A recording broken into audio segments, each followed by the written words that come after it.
Hi everyone, welcome back to another video. It's Lydia here. So today I'm going to be chatting about something that is very near and dear to my heart, and that is retro gaming. As you know, I'm quite into my retro games and I collect for a variety of consoles, and I just really wanted to share with you some things that I really wish I knew before I started collecting retro. When I started collecting retro, I was very new to the retro gaming community. I sort of had no idea what I was really getting into. I just really felt like I wanted to get into it, and I've just learnt so much along the way about retro gaming and sort of the more technical sides as well as just collecting in general. So today we're going to be doing a top 5 list of things that I wish I knew before I started retro gaming and collecting. Now, number 1 on the list of things that I wish I knew before I started retro collecting was get a CRT TV. You really won't regret it. If you play it on a flat screen TV, the colours are going to be really washed out, it's going to look stretched, it just won't look right, and it will look like really poor quality. Getting a CRT TV, you will be playing it exactly how it was intended to be played. The majority of the retro consoles that you're going to be playing were meant to be played on a CRT TV, and so they're optimised for this kind of screen, and they're just going to look so much better. The colours will look really amazing. If you play it on a flat screen, they're going to look really washed out and flat, whereas if you play it on a CRT TV, they're going to really pop and they'll almost look like they are modern games. They'll also be a little bit faster. Sometimes if you play on a flat screen TV, it can be a bit lagged. A lot of the CRT TVs aren't going to have many ports in them. They're mostly going to be AV or they're going to be SCART. Now, you can get multiple SCART adapters, or you can get an AV to SCART adapter for your consoles as well. You can normally also get SCART cables for the different consoles too. The other bonus of CRT TVs is they're very inexpensive. I paid £40 for this one. It's a little bit pricier than usual. You can actually find them for free sometimes if you're very patient. Sometimes people will leave them on the street, sometimes you can get them from charity shops, or sometimes people will get rid of them in car boot sales, or you can find them anywhere basically. I found this one on Facebook Marketplace. I was looking for a particular model. I was looking for Sony in particular, and I wanted a particular size, which is why I ended up paying a little bit more than usual for my TV. In my opinion, it was really worth it, but if you're not fussed or you're just starting out, you can get a really cheap one and it will still work absolutely fine. Number 2, retro gaming is very expensive. Now, it does depend which console you are collecting for. It also depends where you live. Some countries you'll find that the version in that country can be a lot more expensive. I often find that PAL versions are often quite cheaper than sort of North American versions, but that's kind of besides the point. They will be expensive regardless. So for example, some games that I've bought or wanted to collect for have been pricier than a brand new PS5 game. Now, it kind of depends on what kind of collector you're going to be. That's a point that I'm going to come to next. But depending on what kind of console collector you are going to be, what kind of platform you're on, will depend on how much you are going to want to set aside for retro collecting. The actual consoles themselves can be quite pricey. For example, I paid about £70 for my Dreamcast. Other consoles can be cheaper or more expensive depending on if you're bothered about having them boxed. But the majority of the money that you're going to be spending on retro gaming is going to be on the games themselves. Again, this will greatly depend on what kind of collection you want to have. If you're going to be going for rarer games versus more popular games, or if you're going to be going for boxed versions or just cartridge only. Sometimes you can just get discs as well. That's going to greatly change the price of the games that you're buying as well. So yeah, if you're going to collect for retro, just make sure that you have the budget set aside for them. Number 3 is do your research. So before you start collecting for a particular console, research that console, research what the game library is like, what kind of games is it majority of, are you going to enjoy those games, are they going to be really expensive? Just make sure you're prepared for what kind of games are going to be on that console. The other key thing is having a look at the consoles and what are common problems with the console, how long they generally last. Are you going to have to do some upgrades on them?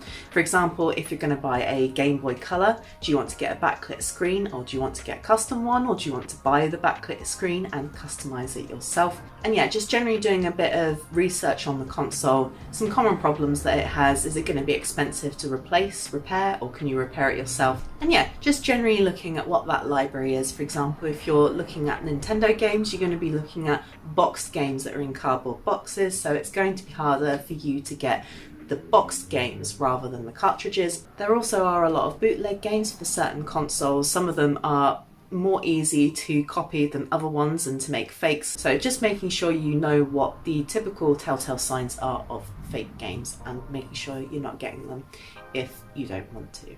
Number 4, decide what kind of collector you are going to be. Now, this one might seem a bit strange. You just want to collect retro games, right? Wrong. The best way to do it is to decide what kind of games you really want to get and what kind of collection you are really keen on. So this is personal to everyone. So for example, some people just really want to play certain games for the nostalgia and they don't really care too much about anything else, they just want those games.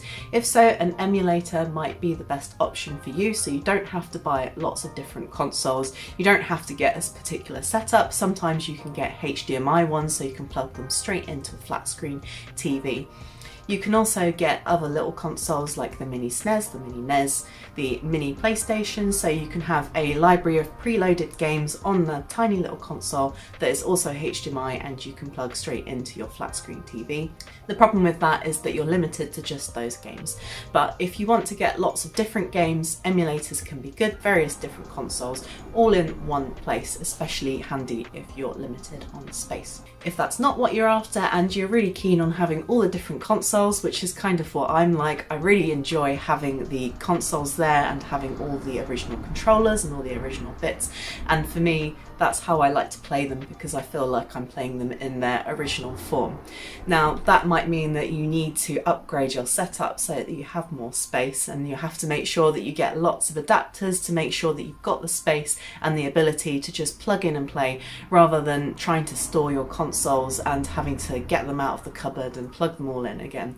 You might want to get a specialised setup for them.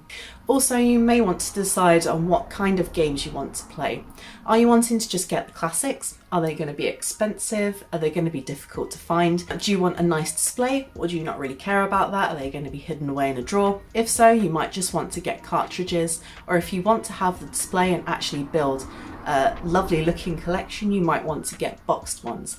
And then you'll have to decide, do you care about the box condition? For example, on the Mega Drive, you can get them with the manual and the boxes, but also if you get the boxes, you need to be wary of if they have the tag still, as that can change the price of the game as well drastically. So deciding on what kind of condition you want your collection to be in can really depend on how much you are wanting to set aside for those games. If you just want the cartridges, then you can often pick up a lot of the games for cheap.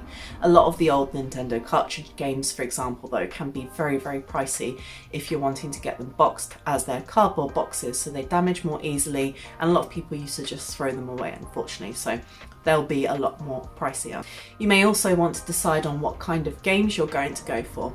Are you going to be going for the more valuable ones, the more expensive or rare ones? If you are, you might have to be really patient in finding these unless you want to pay a more premium price on sites like eBay. Do you want to sort of go for the main titles, the cheaper ones, and just want to enjoy playing the actual games? For me, one of the things that I really enjoy about retro gaming is half of the fun for me is actually finding these games in physical stores. Now that means I need to be a bit more patient sometimes, and that I'm not always going to find the games that I'm really keen on getting for my collection in physical stores.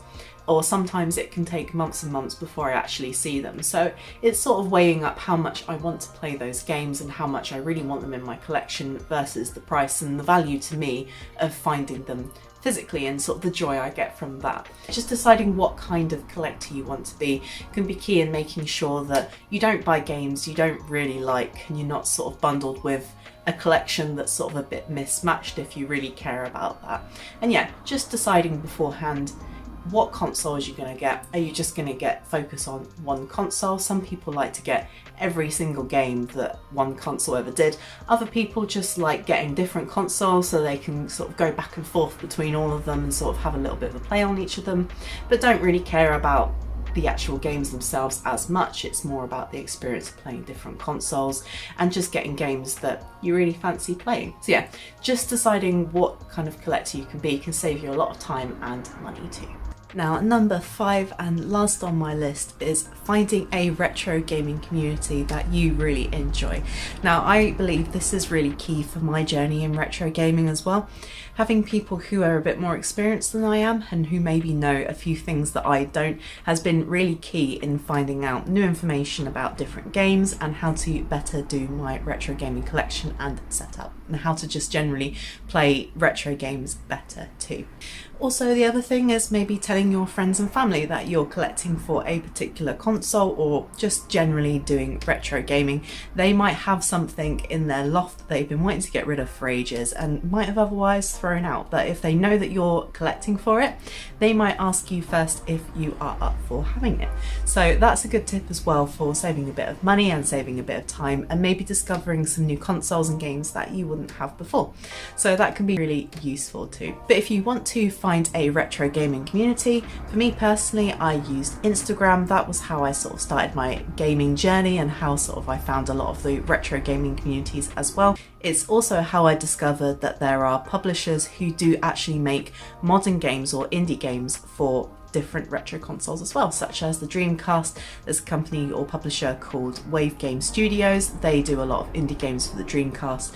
There's other companies who do Mega Drive and SNES games as well. So that's a really awesome way to play modern games or indie games for retro consoles. Other places you can look is just general social media. So Instagram, Twitter, Facebook, they all have various communities on them. Reddit is another really good one where you can find specific threads and forums, and just finding what console you're collecting for as well can be really, really useful for finding out new information. So yeah, definitely find yourself a community for the retro gaming. So that concludes the video and the list of 5 things that I think you should know before you start collecting for retro games. So let me know down in the comment as always what you think. Did you find any of these tips helpful at all? And also if you have any tips yourself, please do share them with the rest of the community. I'm sure there will be lots of tips that you've picked up as well that will be super, super helpful for people. But in the meantime, thank you so much for watching. You can find me on social media. I'll leave all the links down below. You can also support me on Patreon if you want to help this channel grow further too. But again, thank you so much for watching and I hope to see you again soon. Bye.